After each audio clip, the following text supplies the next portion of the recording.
The cryonics lab I work at calls itself an ambulance to the future. The idea is, if your body is broken and modern science can't fix it, we freeze you until doctors in the future can. Dozens of wealthy individuals plagued with terminal illnesses pay decent sums of money to get stored in metal cylinders at our facility just outside the city limits. We specialize in full-body cryopreservation of humans and pets, as well as neuropreservation, meaning just a hit. A patient in our care since the late 80s, a wealthy man of an oil fortune who died of a heart attack, had specifically asked us to attempt his restoration on this date. What would be his 50th anniversary to his widow, regardless of the technology available or likeliness of success. We'd honored his wishes as we performed an initial controlled thaw using our patented procedure created to minimize cellular damage. He was then transferred to a plexiglass, a tube-shaped coffin dubbed the thaw pot, and we flushed his system. We successfully performed the reversal of our vitrification process, where we replaced the blood with methanol, ethylene glycol, and DMSO, and he soon was brought to an ideal body temperature. After stimulating his nervous system with a sequence of electrorhythmic pulses, we huddled around the oxygen-pumped plexiglass tube he lay in, and then my jaw dropped as his eyes opened wide. Gasps and confused whispers were followed by clapping as we realized we had succeeded. Despite the long odds, we'd brought a man back from death. It was a first and an astronomical leap in science, met with popped champagne and cheers. We laughed and hugged and realized we were all going to be rich and written into history books worldwide. We then readied ourselves to find one of the 3 scenarios we'd prepared for.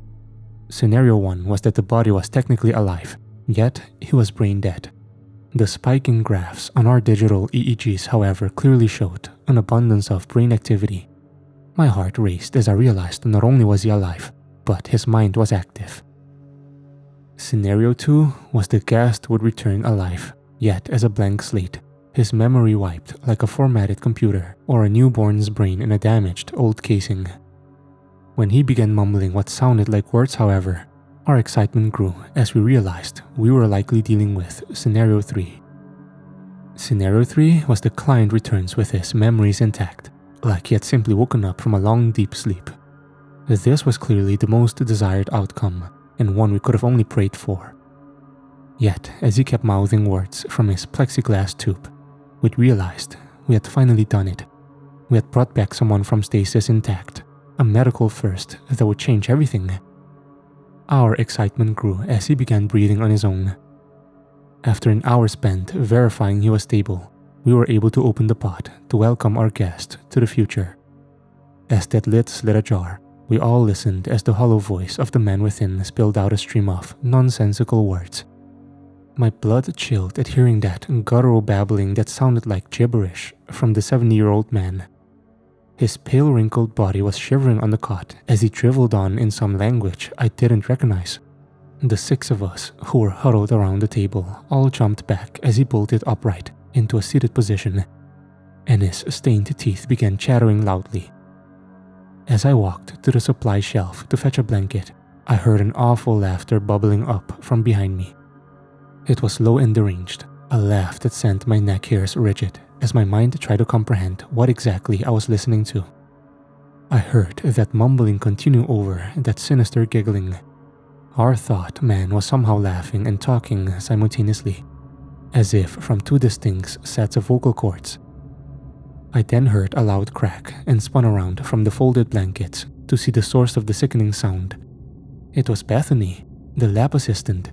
She had collapsed to her knees after the revived man had yanked her jaw clean off of her head, which he held in his bloody fist at the end of his frail arm. Echoing screams filled the facility as time seemed to slow the carnage I witnessed next. Those skinny old legs moved quicker than I thought possible as he hopped out of the pot with a sickening grin.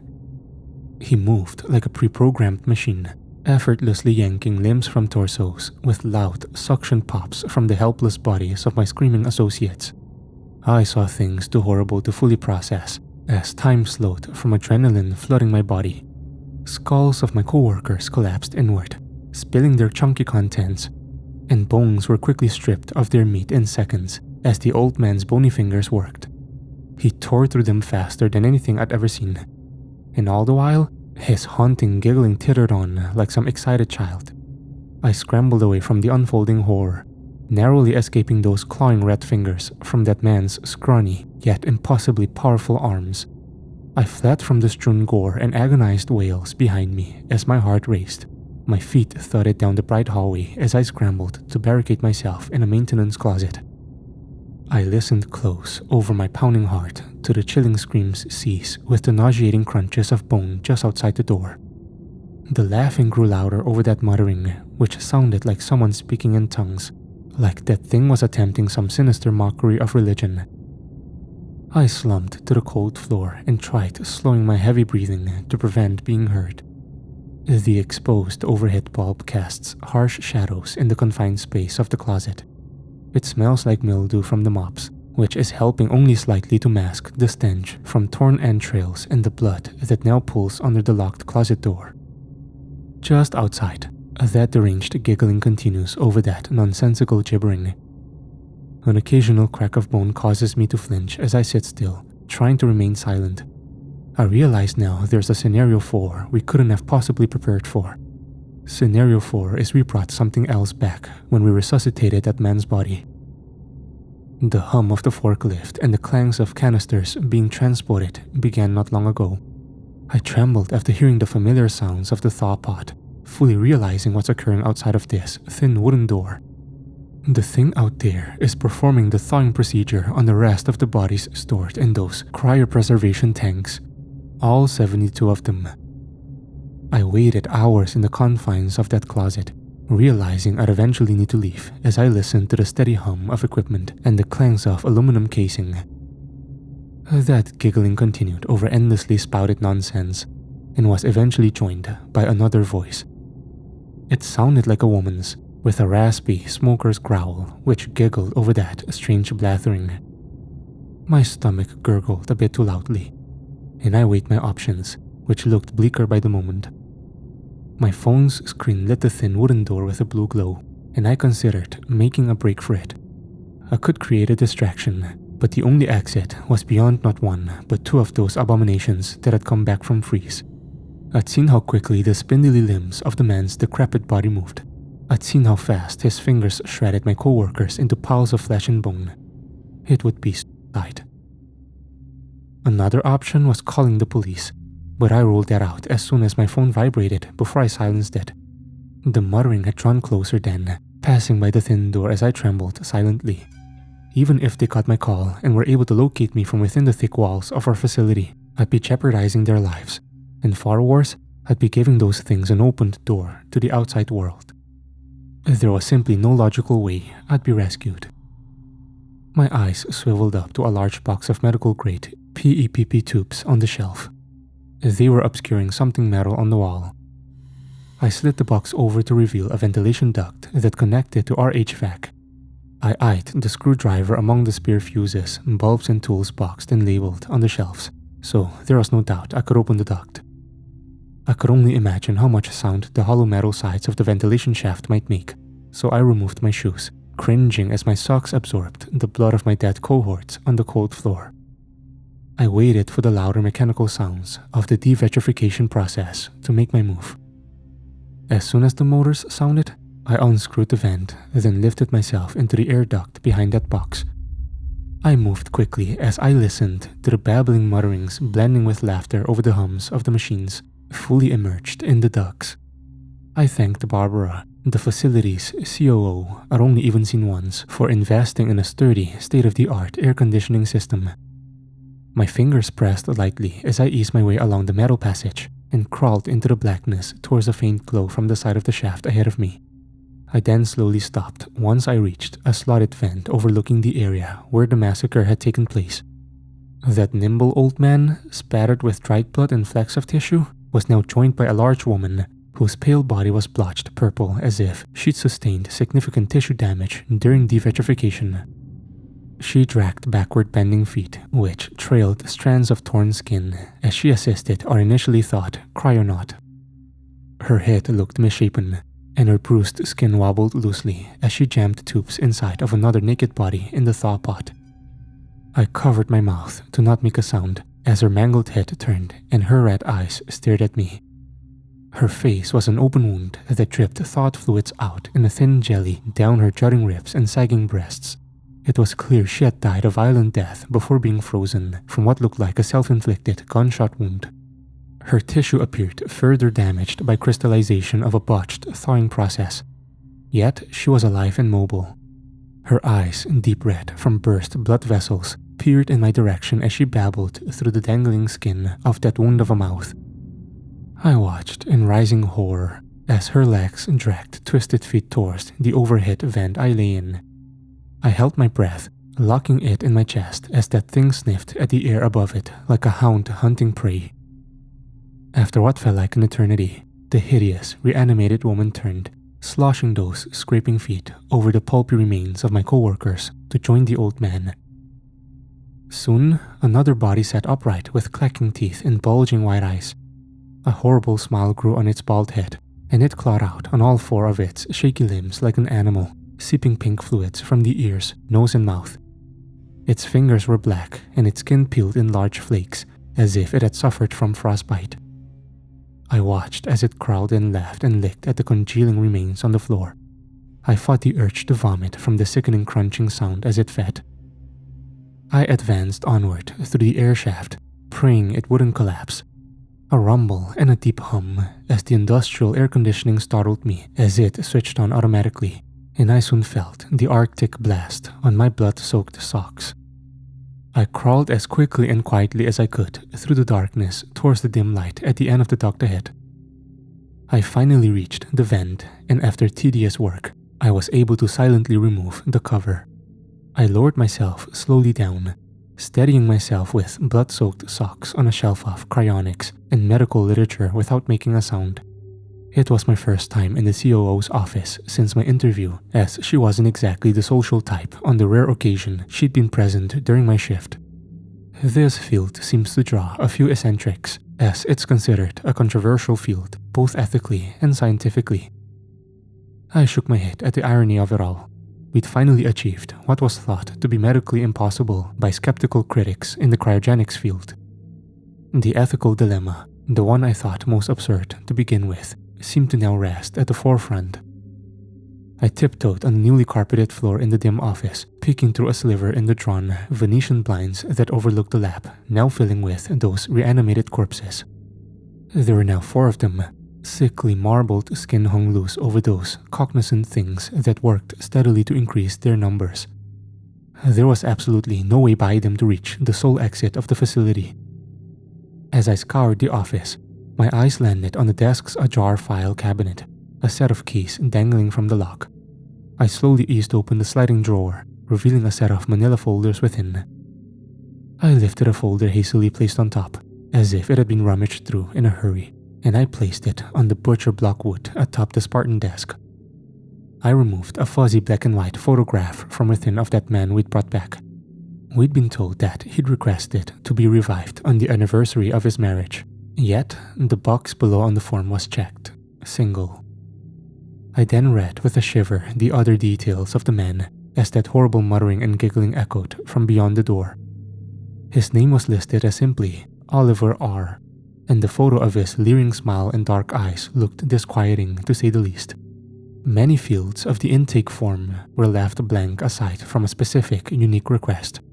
He had instructed to be revived after the number of guests at our facility, or, as he worded, bodies reached 72. We'd inducted our 72nd just 2 days ago, I realized, and I read on with growing trepidation. He left a set of specific instructions which detailed what is now known as the vitrification process, preceding its invention by roughly 20 years. He'd also been suffering from spreading pancreatic cancer, yet he had apparently died during the preservation process as a direct result of it. He'd been vitrified alive. Furthermore, Oliver wasn't frozen in the 80s like we'd been told. I read the date of his induction as the paper trembled in my hand, and then the doorknob jiggled. My eyes dotted to a small gap in the blinds, seeing a large white eyeball staring in at me as a muffled giggling began. My heart pounded as I dropped to the floor and ducked under the metal base of the desk. I sat still, scouring the office with frantic eyes for a weapon or anything to possibly help me survive. The doorknob rattled before the cracking of glass sounded as I reread the date of that man's admittance on the form I held in my shaky hands. It was a year before the first man was officially cryopreserved on record back in '67.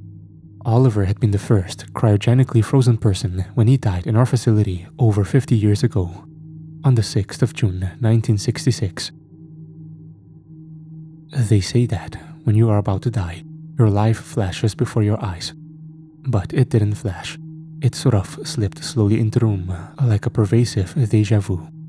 The COO's desk I sat tucked under brought memories of hide-and-seek with my brother John as a small child, then from my mother's abusive boyfriend soon after. The cracking of the security glass reminded me of the crunch of fresh snow when visiting my grandfather in Nebraska, never wanting to leave. Even that folder of papers about the mysterious Oliver R., who'd seemed to have orchestrated some dark plot 50 years in the making, brought back glimpses of middle school. The sum of my memories seemed to have gathered for a final farewell to the soundtrack of that horrific giggling and nonsensical blathering just outside the office. The office of Barbara, our rarely seen COO, who seemed more complicit in this nightmare with each passing second. She'd known the details surrounding Oliver's admittance and involvement. She seemed to have followed his sinister instructions while feeding us lies via email. I clenched my fists at the deceit that had left 5 of my coworkers, 5 of my longtime friends dead. I decided then and there I was not going to die in that office. With a wave of anger, I threw down the folder, which spilled out yellowed papers from within that looked ancient. Lithographs of pentagrams and demons decorated a few of those strange pages Oliver seemed to have supplied to the facility. An overwhelming dread chilled me as I began to understand why he'd requested revival after 71 additional bodies arrived. Those guests were never going to awaken. They were here to serve as host bodies for whatever Oliver had intended to bring back using the specific vitrification process he'd created. They were just vessels of flesh for the demons on the brittle pages that now spread across the office's carpeted floor. I glanced at another page before I began scouring the shelves and feeling for a weapon that simply wasn't there. The details sank in as I listened to the bangs and raining shards of glass. Specific proteins referred to simply as catalysts had been added to the chemicals we'd replaced the blood with during vitrification. I stood and flipped through the folders of the other patients, finding the pattern in each and every one. Every guest at our facility had an aggressive form of cancer. I clinched from the jarring thoughts of twisted limbs on the glass that shook the blinds as it bubbled inward in fine webbing, knocking the blinds off completely and onto the floor. The horrific, clicking smiles of those watching things spewed a din of laughter and nonsense. There were now 5 of those things making quick work of the window I realized was bulletproof glass. And those 5 hosts had changed. Large eyes and vulgar faces all locked onto me as they shook and bent the fragmented glass. Their skulls jutted out from within, pressing the damaged flesh outward to appear mask-like due to the shifted bone beneath. Whatever was happening to them, impossible and horrendous as it was, I was sure Oliver had coordinated. It was some unfolding dark plot 50 years in the planning. I let out a guttural yell as a clawing hand pierced through the bubbling glass and folded it backward, opening the barrier between the rapidly approaching ghoulish things and myself. Fight or flight took over as I faced death. My eyes dotted across a framed photo of a British short-haired cat hanging on the wall, the bookshelf of medical books as well as much older leather-bound literature, the plastic telephone, a security camera pointed at me, and computer. Too light. I looked at the sturdy desk, the mahogany bookshelf, and the large ferns in white ceramic planters. Too heavy. My eyes then stopped on the metal cylinder, roughly a third of the size of our personal storage tanks, directly under the photo portrait of a cat. It was ornamented with a bronze nameplating reading, Alistair. It was a cryostasis tank for Barbara's cat. Good enough. I slid over the polished wooden tabletop and leapt to the tank, undoing the clasps with shaky fingers as the glass crumbled inward and those wide smiles and bulging eyes and reaching limbs spilled over the sill into the office. I swung the opened canister, burning my fingers with the cryogenic fluid that spilled outward onto the loose flesh of the approaching things nearly upon me.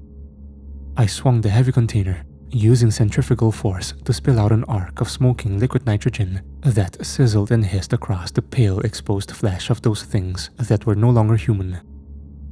I expected the light and frost effect to evaporate, but their clearly lowered body temperature enabled frost to whiten the areas on their bruising skin as it froze. The distraction was enough to buy me a small window of time. I repeated the sweeping arc of N2, spilling forth the rest of the liquid as well as a furry, frozen corpse of Alistair, the short-haired cat which smacked into the sneering face of the crawling one as it blathered on in tongues.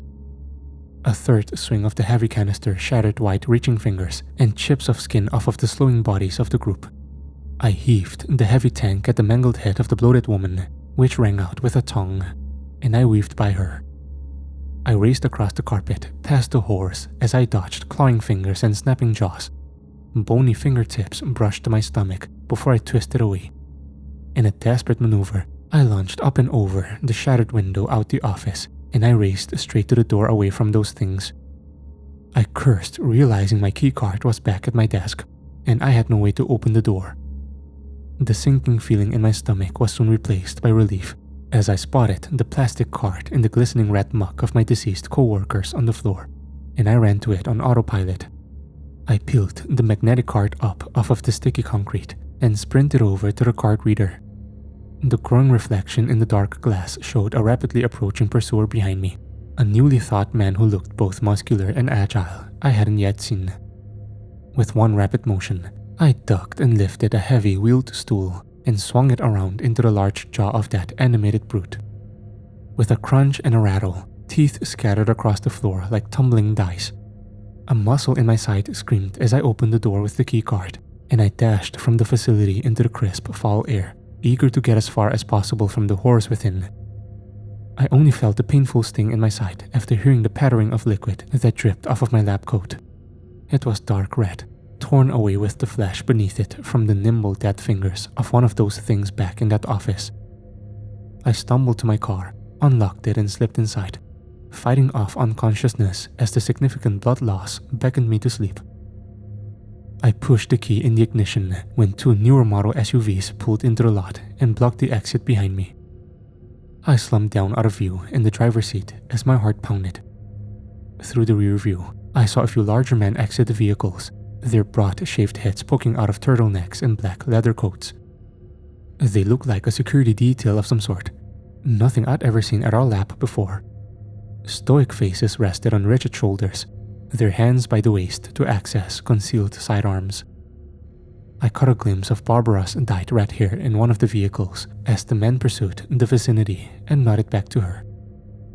I'd slumped down to hide from view completely as two of the men removed and unfolded the stocks and barrels of compact automatic weapons with clacking sounds and barked orders. I heard the slam of the SUV doors, wondering if the guys were military. My vision dimmed and the dull ache in my side became far more excruciating each passing second. I looked down to my stomach to see a shiny pink bulge protrude from the red plume of blood from my wound, thinking how curious it was to see my own intestines that seemed to blur and darken into black. "It appears we have a loose end somewhere. Find it and cut it off." Barbara's harsh voice ordered the armed men as I leaned over on my side. I passed out, thinking of the camera in her office, fully registering the loose end she'd referred to as me. A gruff, barked shouting woke me from just outside my car window. I was shivering and my stomach clung to the drying blood on the vinyl car seat. I bit my lip hard as I lifted myself painfully off it, hearing a sound reminiscent of a fruit roll-up being peeled from the plastic as the congealed blood from my stomach separated from it with some resistance. Pain receptors screamed as I sat up alert, feeling the pink nub of my protruding intestine off the seat as tears rolled down my face. A peek out my window caused my heart to pound as I saw a large, bouncer-looking fellow in a knit cap with a boxer's nose walking straight towards my driver's side window, a compact submachine gun in his gloved hands. I acted out of instinct, twisting the key in the ignition with an accompanying whirring sound as the engine started. My location was clearly announced, and I yanked the handle for the seat recliner, unfolding it all the way back less than a second before the gunfire began. I've never been near a firing gun in real life. I'd only heard them on TV and movies, which clearly don't do justice to the volume. The eardrum rattling sound of a jackhammer cracked in steady automatic fire as I shifted gear to reverse and mashed the pedal. My driver's side window exploded inward, raining fragmented bits of glass throughout the car like rock salt. I fought the pulling wheel as bullets pummeled the door and crashed through my windshield, doors and hood. The tangy smoke of gunpowder filled my nostrils, and my ears rang along with the drilling snare drum of thudding lead riddling my Honda Civic. I had to force myself awake against the tug of sleep from blood loss. My car bounced off the curb, and I spun the wheel to fight to regain control. I braked a jerking stop that left me screaming a blood-curdling cry as my wounded guts pressed against the tear in my abdominal wall. Bullets loudly drummed into the body of my car as I sped down to the entrance. The only way out was through that other heavy SUV, so I spun the wheel, almost losing control as I rammed into the chrome fender that crumpled my front passenger side door. A stream of drool leaked out of my screaming mouth as pain swelled in my gut from the motion, keeping me alert. I had pushed the SUV back, and after switching gear, I accelerated into the black gunman's car, clipping the side of my own, and I weaved through the newly formed gap. I zipped along the blacktop of our facility's entrance, breathing heavily as it finally connected with the road. Once clear of the gunfire, I speed-dialed my good friend Rick, placing my phone on speaker with my bloody fingers as it rang. I sped along the highway as other drivers gawked at my car, now devastated by dozens of bullet holes and shattered glass, which swerved as I fought to stay awake. An angry blonde woman flipped me off from behind the wheel after my eyes blinked too long, until a loud horn startled me awake. "What's up?" Rick's voice asked from the phone on my seat as my car scraped into the divider, spraying sparks. A curly-haired child stared out the back of his parents' minivan at me, a now sickly-looking man whose Swiss-cheesed car veered dangerously down the highway. "Something horrible has happened at the lab," I explained in a trembling voice as a truck's brash horn shook my car. I perked up, alert, and veered back into my lane, and I felt warm blood in the seat of my pants. I caught a glimpse of myself in the mirror. I looked beyond pale. I was losing a dangerous amount of blood. "Where you work? Jesus, what's that noise?"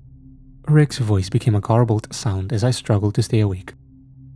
"We brought something terrible back. I'm bleeding badly," I said as I tried to figure out how to explain what I didn't even grasp. Those reanimated bodies had died long ago when the people initially died. Even Oliver, that wide-eyed, chattering horror, was clearly not the man who'd entered a cryogenic freeze.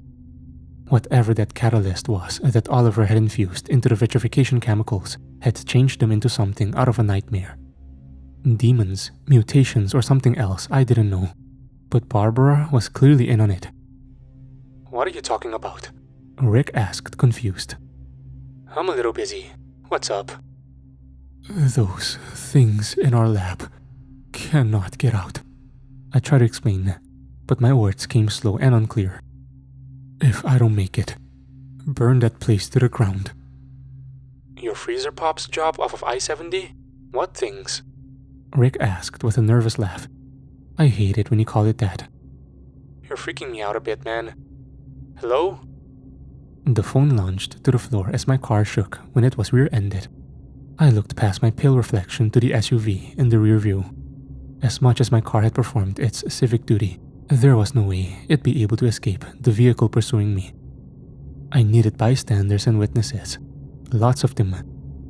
I saw the sign for an exit and swerved into the lane past screaming horns and furious drivers. I fought the pull-off centrifugal force as I descended the winding off-ramp, scraping the cement barrier and finally spilling out into a busy intersection. I was downtown, and the sidewalks were bustling with the lunch crowd. I had only seconds to find a clearing on the sidewalk as I slipped in and out of consciousness. The car weaved down the narrow street, banging as it plowed over shrubs of the median as I found a storefront of what looked to be a clothier that had closed down. I breathed deep and clenched my teeth, aiming for a gap in the group of men dressed business casual out for lunch. My stomach painfully rose as my car jumped the curb onto the sidewalk, crashing into the empty store, shattering glass and the screech of twisting metal burst in a crescendo of noise and the car rattled like a shaking paint can before I hit the wall. My last thought was praying an ambulance would get to me before the gunman. Blackness. I don't know how long I was out for, but it was quite a while. I slowly came to and saw a bright light overhead. I looked down to my bandaged stomach, relieved I'd made it into care, likely at St. John's. I was alive. Clear tubes jutted from my veins, and I was wondering how I was still in so much pain after an IV drip, and why I wasn't wearing a hospital gown. It only took a few moments before my blurry eyesight focused on the familiar style of overhead lights I'd seen each day from 10 to 7. No, I thought. But behind them was the same style white ceiling paneling of the cryonics lab, of some room I wasn't aware of. I tried to lift my hands, but found them to be restrained at the wrists. My heart beat anxiously as I lifted my head from the cot to see the plexiglass around my legs and torso. Then I heard a woman's voice from behind me. "You caused quite a mess. The damages are too great to come out of your little salary." Barbara spoke in a sharp, scornful tone. "And what you've done to my baby Alistair." Her voice trailed off higher in a twinge of sadness, before she paused to compose herself. I flexed and yanked my arms, but rubber tourniquets tied them securely to the metal bars supporting the cot. I heard her heels click closer on the tile floor as she approached. She spoke from directly behind me as my eyes fought to focus. "You damaged one of our vessels beyond repair, but I realized how you can be of use in fixing the mess you've created." Barbara said it in a lingering fashion that chilled me. I felt sick, dizzy and exhausted as my mind tried to reject where I was and what was about to happen to me. I lifted my head once more. Looking at the IV in my arm, my vision sharpened to focus on the Y injection port PE tubing I'd used almost a dozen times during the vitrification process. No. Oh God, no, I thought as the horrific situation I was in became clear. I wanted to plead and beg, to threaten and curse, but my mouth was gagged, so all I could do was scream. My screams were muffled through the fabric between my teeth, no doubt delighting Barbara's ears. I turned my head as far as my neck would allow, looking desperately around the room that I would soon die in. A set of small screens lined the wall behind a group of statuesque armed men at each side of Barbara, who looked down her nose at me with a malevolent smile. The screens past her displayed a live security feed of the lab and its perimeter. The room seemed to be a monitoring station of sorts, front row seats to the apocalypse, I thought.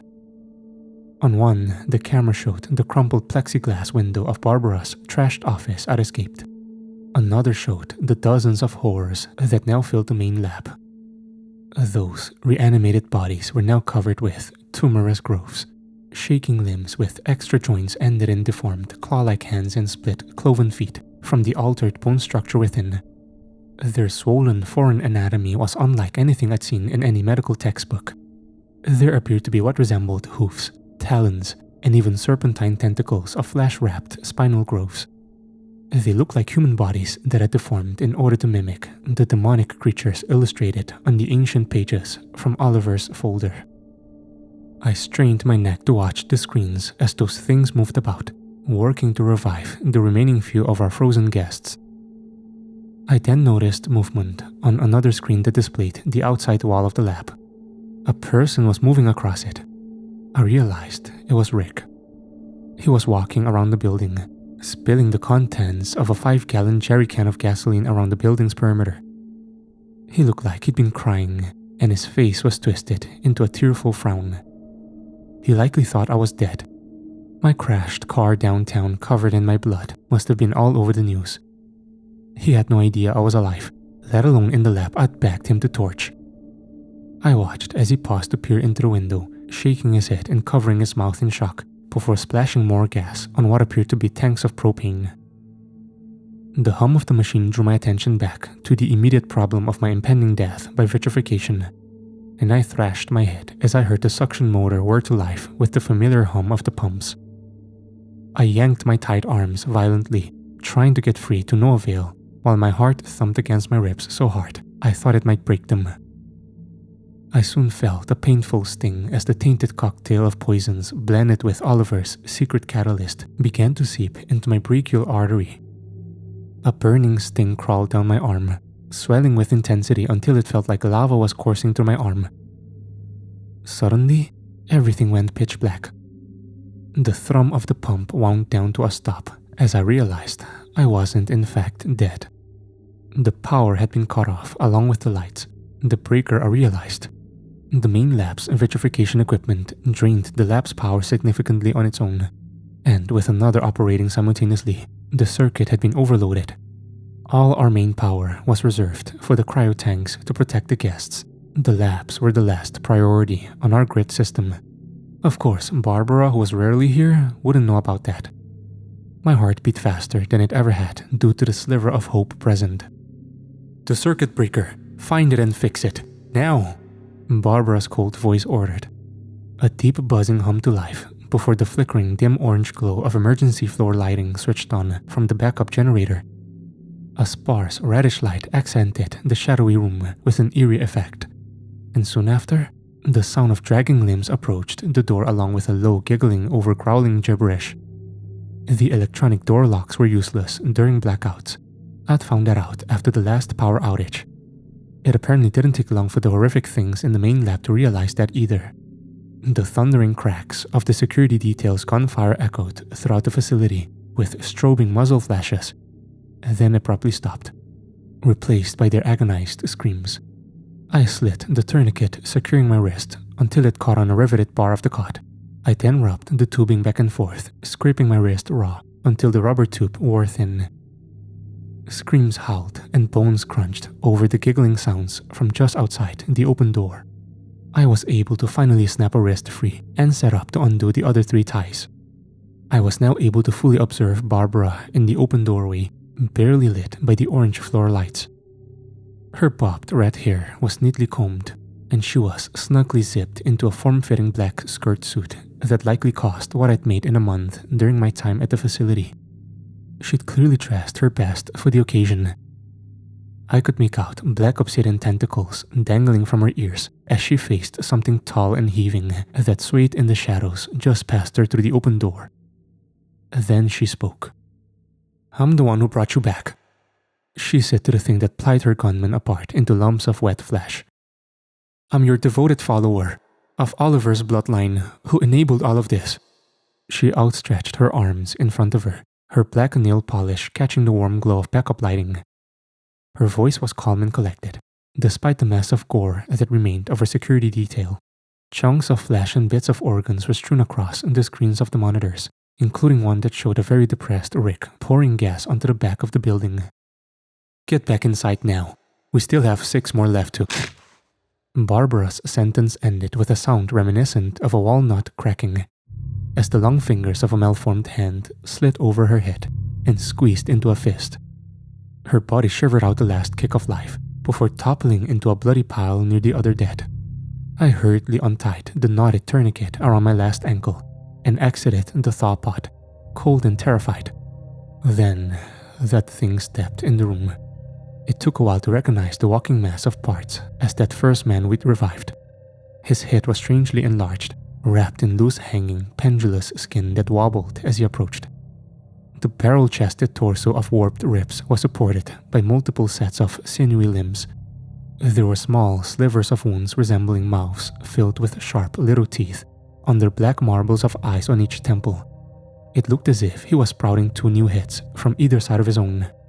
He walked towards me on those long thin limbs, giggling that insane laughter, then sniffed at me with stretched nostrils. He was just inches from my face, breathing damp acrid breath onto me before he lumbered back over to Barbara's body to feed with large snapping jaws. I had no idea why that thing had spared me, but I had no time to figure it out. On the monitor, Rick was walking back from his truck, carrying a Molotov cocktail in shaking hands, ready to torch the lab as per my request. I ran through the hall, now filled with a half a dozen of those horrific creatures since the logs had been released. I walked past things that transcend what the mind is capable of even fathoming as I sprinted through the door to the exit. Faces had slid open to make additional mouths, lined with antlers and long teeth, and glossy beaks protruding from pink-forming tissue. Faces had grown out of mouths and nostrils. Animal skulls poked outward from translucent, veiny flesh. I expected them to lunge, to rip me to shreds, but they didn't seem interested in me. Time stretched as I followed the orange trail of floor lighting to the exit, past sniffing muzzles and giggling abominations, until I burst outside in the bright sun and cold fall air to see Rick's confused face. I ran towards Rick, coughing from the heavy gasoline fumes. To his shocking relief, "Throw it, now!" I yelled, but Rick was stunned, frozen and shaking at seeing me emerge for a few seconds. I shouted it again, and he lit the Molotov cocktail and tossed it past me and into the building. A whoosh from the ignition caused a blast wave of heat that nearly burnt my exposed skin. As we ran through the cold grass away from the blazing facility, I felt a rippling shockwave from an exploding propane tank, and then looked back to see the blaze that was quickly engulfing the lab I'd worked at for 2.5 years.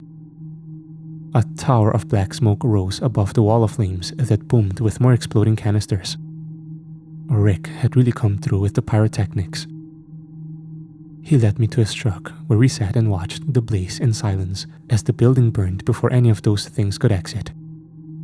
We watched close, making sure not one of them made it out. I only agreed to let him drive me to the hospital as the wailing sirens of fire trucks approached. During the ride, I explained the whole ordeal, sparing no detail. Usually full of jokes, he was quiet and bleary-eyed.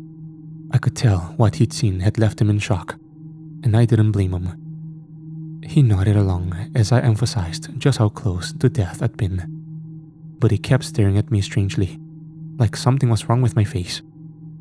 Eventually, he asked me what happened to my eye, and only when I looked in the visor mirror did I realize why those things back in the lab had inflated and eaten me alive along with Barbara and her gunman.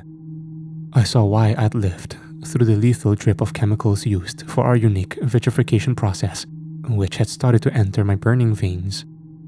My left eye, on the side where that injection had begun before the power outage, was missing the iris and white. It looked like a polished, jet-black orb had been swapped out where my eyeball should be, fully functional yet not belonging to me. My hairs raised and I screamed when a voice spoke in my head, loud and crisp and filled with loathing. "Once you drop dead, I'll be in control."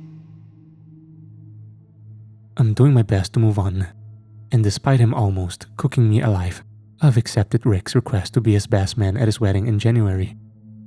I was hoping to start working part-time for a cancer research facility just outside of Kansas City, but it might prove an impossible task with my newfound affliction. Every day since that compound entered my bloodstream, that thing inside of my head taunts me, criticizes me, and implores me to just kill already. Its sonorous, condescending tone instructs me to use my life insurance to help my family. It shouts jarring screams to try and make me slip and cause an accident when I drive, plug something in, changing a light bulb, or balance on a chair, salivating in anticipation of my death when it can finally take over. I've gotten a very legible and visible "do not resuscitate" tattoo on my collarbone and wrists, and have requested to be immediately cremated upon my death. That voice tells me it won't be enough, and that the longer I wait, the more unspeakable the things it will do to my parents, my sister, even my baby niece.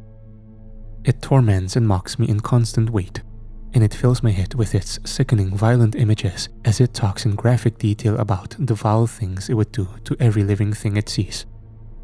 It wakes me in the dead of night with screamed profanities and insults me when I try to type or read, wearing me down day by day. Some days, it tells me to slit my wrists or jump out the window, get it over with. It chisels away at my will with foul insults, grave promises, and vulgar threats. But not most days. Most days, like today, it just whispers in tongues for hours over that awful, maddening laugh.